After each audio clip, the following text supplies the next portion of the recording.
Kullu nafsin dha'iqatul maut. Lahat ng may buhay makakatikim, makakaranas ng kamatayan.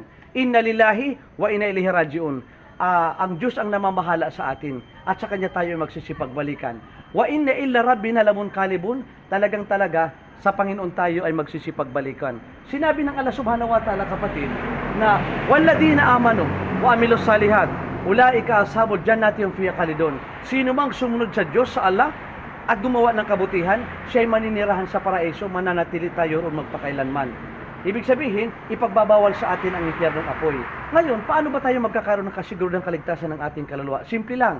Kung tayo ay gagayahin natin si Jesucristo, Birhen Maria, lahat ng mga propeta, nasasabihin natin mula sa kaibuturan ang La ilaha illallah, Muhammad Rasulullah, tayo ay maninirahan sa paraiso.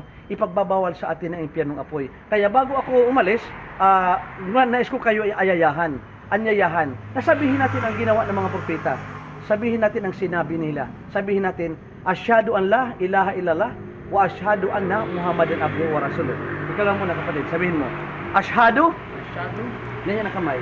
Asyhadu an la ilaha illallah wa asyhadu anna Muhammadan abduhu wa rasuluh. Ako'y sumasaksi at naniniwala na walang ibang Diyos na dapat sambahin maliban sa Allah. Ako'y sumasaksi at naniniwala na si Propeta Muhammad ay huling sugo ng Allah. Allahu Akbar. Tayo ngayon ay magkapanalig sa pananampalataya ni Jesucristo at Birhen Maria, lahat ng mga propeta.